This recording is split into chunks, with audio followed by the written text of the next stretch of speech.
தொண்டையெல்லாம் அடைக்குது. தாகமா இருக்குது. ஐயா ஐயா ஐயா ஐயா, வீட்டுல யாருக்கியா? யார் பாது? ஐயா, நான் வெளியூர்ல இருந்து ரொம்ப தகவோ நடந்து வந்துட்டு இருக்கீங்க. ஐயோ பாவம், ரொம்ப தாகமா இருக்குது ஐயா. குடிக்க கொஞ்சம் தண்ணி கொடுக்குறீங்க. ஐயா, நீங்க தவறான அட்ரஸுக்கு வந்துட்டீங்க. 50 நூறு பணம் கூட வாங்கிக்கீங்க. இந்த ஏரியாவில குடிக்கிறதுக்கு ஒரு சொட்டு தண்ணி கூட கிடைக்கலைங்க. ஐயா, பணம் ஏட்டு நிறைய இருக்குதுங்க. குடிக்கிறதுக்கு கொஞ்சம் கொடுங்க ஐயா. ஐயா, இந்த ஏரியாவிலே ஒரு சொட்டு தண்ணி கூட வரலைங்கய்யா. எங்களுக்கு இருக்கிறதே கொஞ்சோடு தாங்கய்யா. எங்களால கொடுக்க முடியாதுங்க. தயவு செஞ்சு எங்களை மன்னிச்சிருங்கய்யா. நீங்க வேற வீடு பாருங்கய்யா. ஐயா, தண்ணி தண்ணி தண்ணி ரொம்ப தாகமா இருக்குது. ரொம்ப தாகமா இருக்குது. ஐயா, தண்ணி தண்ணி தண்ணி. ஏம்மா ஐயா, நல்லா யோசிச்சு பாருங்க. ஏங்க இந்த நிலைமை? எப்படி இருந்த நம்ம கிராமம்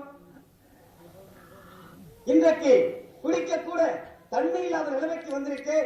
என்னங்க காரணம்? எல்லாம் மரம் தாங்க.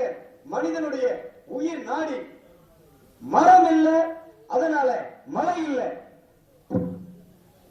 மழை இல்ல, அதனால நிலத்தடி நீர் இல்ல. நிலத்தடி நீர் இல்ல, அதனால விவசாயம் இல்ல. விவசாயம் இல்ல, அதனால வேலை இல்ல. நாங்கெல்லாம் ஊரை விட்டு போறோம். ஆமாமா, கிளம்புவோம் கிளம்ப. இந்த ஊருக்கு வந்து இனிமேல் எங்க போய் வாழ்றது?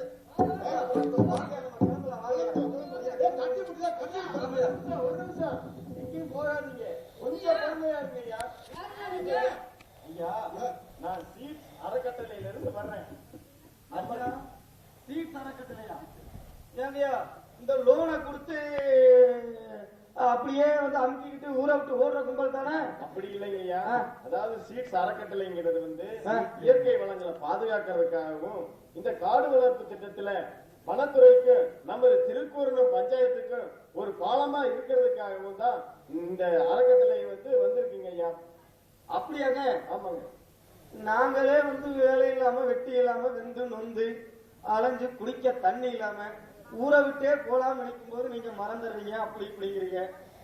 ஐயா, ஒரு விஷயத்தை நல்லா கேட்டுக்குங்கய்யா. சொல்லுங்க. நாங்க இந்த ஊருக்கு முன்னாடியே வந்து இந்த ஊரை பற்றிய புள்ளி விவரங்களை சேகரிச்சு இந்த பகுதியினுடைய விவசாயம் எப்படி இருக்கு, நீர்வளம் எப்படி இருக்குங்கிறது எல்லாத்தையும் விவசாயிகள் மீட்டிங் ஒண்ணு வச்சு அவங்க கூடுகையில எல்லாம் பேசி இருக்காங்க. சரிங்க. நம்மளுடைய பஞ்சாயத்து தலைவர் எல்லாம் சந்திச்சு, லியோ நம்ம கிராம நிர்வாக அலுவலர்களை எல்லாம் சந்திச்சு இந்த திட்டத்தை பத்தி தெளிவா எடுத்து சொல்லி விவசாயிகள்டையும் சந்திச்சு சொல்லி இருக்கிறோம்.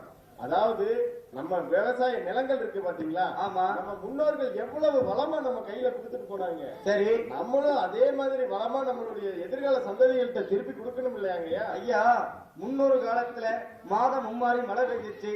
விவசாயங்கள் செல்வ செழிப்போடு இருந்துச்சு. இப்ப எங்கய்யா மழை இருக்கு?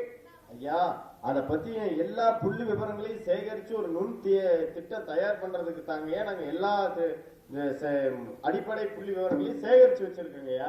சரிங்க. இப்ப அதனால எங்களுக்கு என்ன நன்மை? அதாவதுங்கய்யா, அதாவது இந்த வறட்சியினாலதானே நீங்க இங்க இருந்து போறீங்க. ஆமா. விவசாய தண்ணி பற்றாக்குறையினாலதானே பண்ண முடியல. ஆமா. அந்த வறட்சியை போக்குறதுக்காகவும் இந்த தண்ணீர் பற்றாக்குறை நிலையை சமாளிக்கிறதுக்காகவும் தான் நமது தமிழ்நாடு அரசு வனத்துறை வந்து தமிழ்நாடு பல்லுயிர் பரவல் பாதுகாப்பு மற்றும் பசுமை திட்டம் அப்படிங்கிற திட்டத்தை செயல்படுத்துறதுக்கு சரி நம்ம ஊராட்சிய இலக்கு கிராமமா தேர்ந்தெடுத்திருக்கிறீங்க ஐயா.